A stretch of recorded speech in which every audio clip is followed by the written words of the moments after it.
उत्तर प्रदेश के एक छोटे से गांव में अपनी मां कुंती जी, पत्नी पूर्वा और 2 वर्षीय बेटे सोहन के साथ रहता था। शाम को वो थका हारा घर पहुंचा तो उसकी पत्नी कहने लगी, सुनो ना, आज आटे का डिब्बा खाली हो गया है। मुश्किल से 4 रोटियां बनी हैं। कल का तो कुछ ठिकाना ही नहीं है। चावल का डिब्बा भी खाली है। कल खाना क्या बनेगा? अब मैं और तुम तो किसी तरह पानी पीकर गुजारा कर लेंगे, लेकिन मुन्ने को और अम्मा जी को तो खाना देना होगा ना। कुछ रुपए मिले हों तो जाओ ना, जाकर थोड़ा सा चावल लेकर आओ। रमन उदास हो उठा, क्योंकि सारा दिन भटकने के बावजूद भी उसे कोई काम ना मिल पाया था, और जब काम ही नहीं मिला था तो रुपया कहाँ से मिलते। फिर भी वह पत्नी को यह सब बताना नहीं चाहता था, इसलिए उसने कहा कि तुम चिंता मत करो, मैं थोड़ी देर में राशन लेकर आता हूँ। इतना कहकर वह उल्टे पैर लौटने लगा तो पूर्वा ने उसका हाथ पकड़कर उसे रोक लिया और कहने लगी, अभी अभी तो आए हो, थोड़ा रोटी खा लो, पानी पी लो, फिर चले जाना। रमन का गला रूंधने लगा।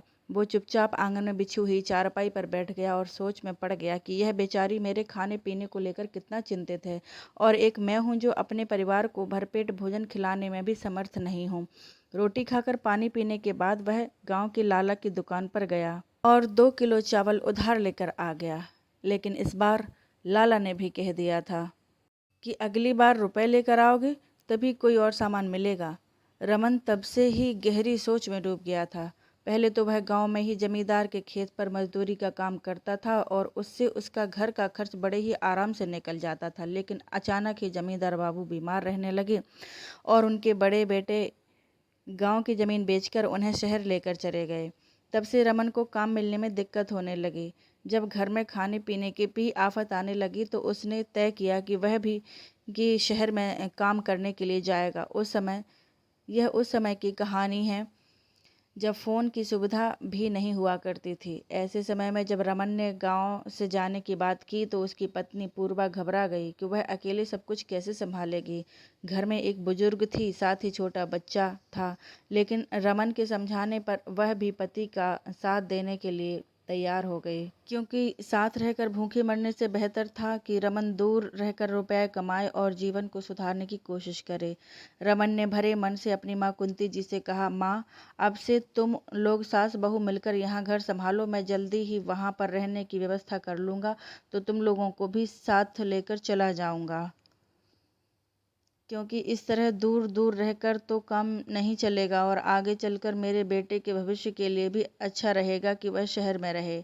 शहर में उसे अच्छी पढ़ाई लिखाई मिलेगी। गांव में अब बचा ही क्या है, ना तो यहाँ हमारे खेत हैं और ना ही बढ़िया मकान है। कुंती देवी ने बेटे के सिर पर हाथ फेरकर आशीर्वाद देते हुए कहा, बेटा तू जा और जल्दी से सफल होकर वापस आ। फिर रमन ने अपने बेटे को गोद में लेकर प्यार किया। उसकी पत्नी ने सफ़र के लिए 4 रोटियां और आम का अचार बांध दिया था। थोड़े कपड़े और ज़रूरत का सामान लेकर रमन भरे मन से गांव छोड़कर शहर जाने के लिए निकल पड़ा। शहर जाकर उसने पहले मेहनत मजदूरी की, किसी तरह थोड़े बहुत रुपए इकट्ठा किए और महीना पूरा होने से पहले ही उसने गांव में रुपए भेज दिए। फिर रमन की पत्नी ने आटा, चावल और रसोई का थोड़ा सामान खरीद लिया। मजदूरी करते हुए भी रमन काम की तलाश में था और जल्दी ही उसे एक खिलौने बनाने वाली फैक्ट्री में काम मिल गया। अब उसे पक्का काम मिल चुका था, लेकिन पगार उसे महीना पूरा होने पर ही मिलनी थी। बड़ी मुश्किल से उसने 1 महीना पूरा किया और फिर उसने रुपए गांव भेज दिए। अब तो यह हर महीने की बात हो गई थी। वह महीने भर खूब मन लगाकर काम करता, ओवर टाइम करता और गांव में रुपए भेज देता था। इसके साथ ही थोड़ी बहुत बचत करके वह शहर में भी रुपए जमा कर रहा था। साल भर के अंदर ही उसने एक छोटा सा किराए का मकान देख लिया था और वह फैक्ट्री से छुट्टी लेकर अपनी माँ और पत्नी को लाने के लिए निकल पड़ा। जैसे ही उसने गांव की सीमा के भीतर कदम रखा, वैसे ही गांव की मिट्टी की खुशबू ने उसका स्वागत किया। उसका मन खुशी से भर उठा।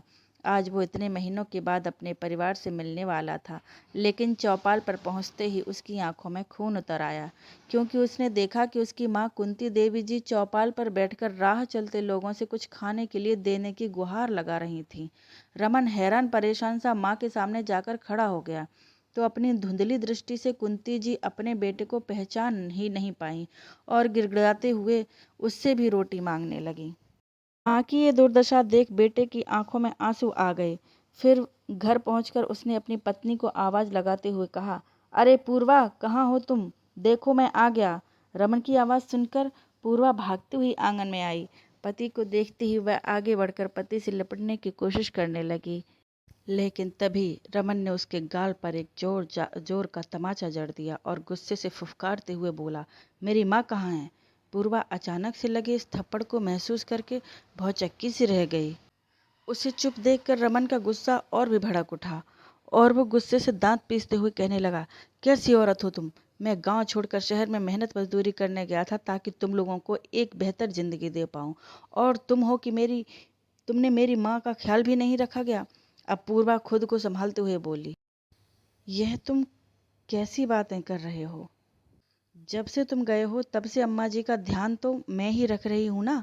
देखो, वह अपने कमरे में ही चारपाई पर बैठकर खाना खा रही हैं। थोड़ी देर पहले ही तो मैं उन्हें खाना देकर सोहन को नहलाने के लिए गई थी। उसे नहला धुलाकर मैं सुला ही रही थी कि तुम आ गए।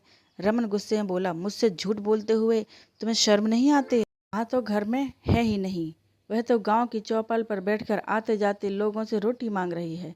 जरूर मेरी गैर मौजूदगी में तुम उन्हें खाने के लिए नहीं देती हो, तभी तो मेरी माँ आज इस तरह भीख मांगकर खाने के लिए मजबूर है।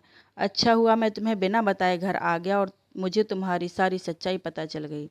मैंने तुमसे कितना प्यार किया, तुम पर कितना भरोसा किया, और तुमने मेरी माँ के साथ यह क्या किया?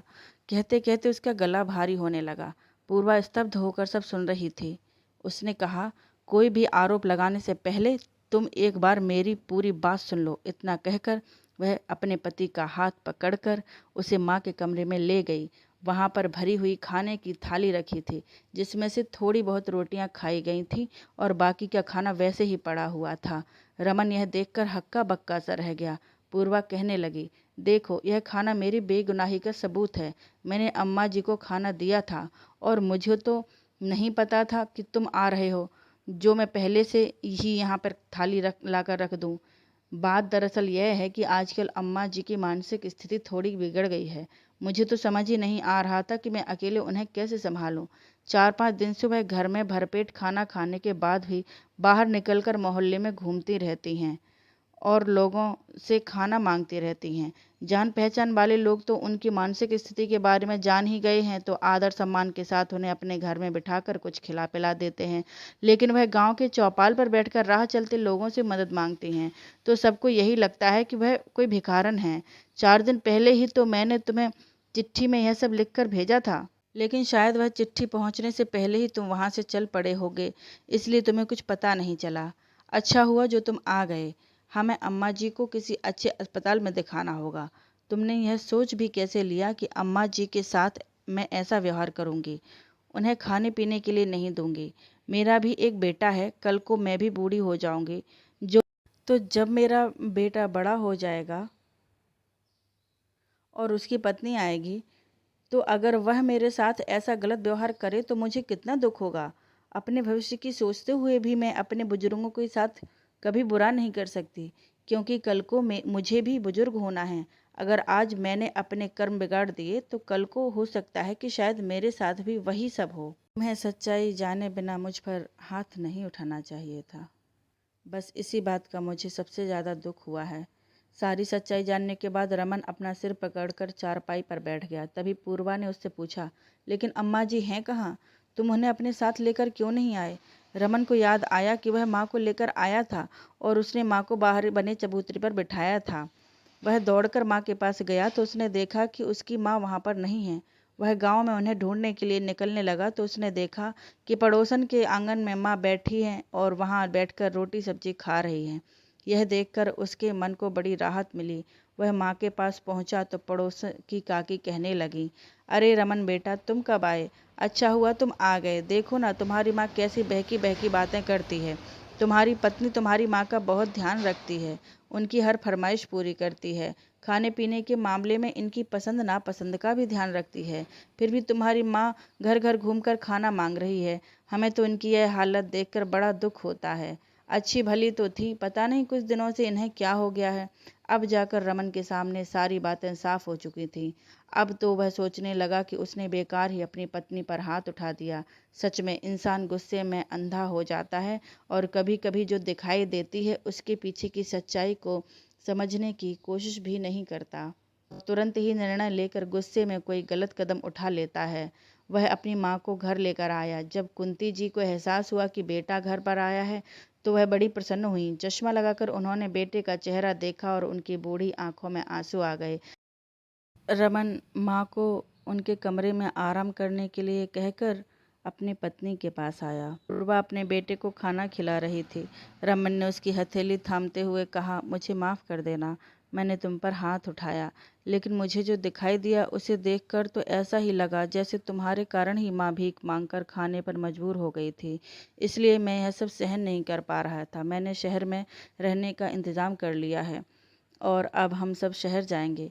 वहीं पर मैं माँ को अच्छे डॉक्टर से दिखाऊंगा और तुम्हें भी अब मुझसे दूर रहने की ज़रूरत नहीं है। पूर्वा अपने पति के गले से लग गई। उसने पति को माफ़ कर दिया क्योंकि जो भी हुआ था वह छोटी सी गलतफहमी के कारण हुआ था। एक सप्ताह के अंदर ही रमन सभी को लेकर शहर पहुंच गया था और अपनी माँ को अच्छे डॉक्टर से दिखाना शुरू कर चुका था। डॉक्टर के इलाज से धीरे धीरे उसकी माँ ठीक होने लगी थी। रमन भी खुश था कि उसने अपने परिवार को एक बेहतर ज़िंदगी देने की शुरुआत कर दी थी। दोस्तों, कभी कभी बुढ़ापे में लोगों का मानसिक संतुलन बिगड़ जाता है। ऐसे समय में घबराने की बजाय तुरंत ही डॉक्टर से संपर्क करके उनका इलाज करवाना चाहिए। कहानी अच्छी लगी हो तो लाइक करें और चैनल को सब्सक्राइब करें।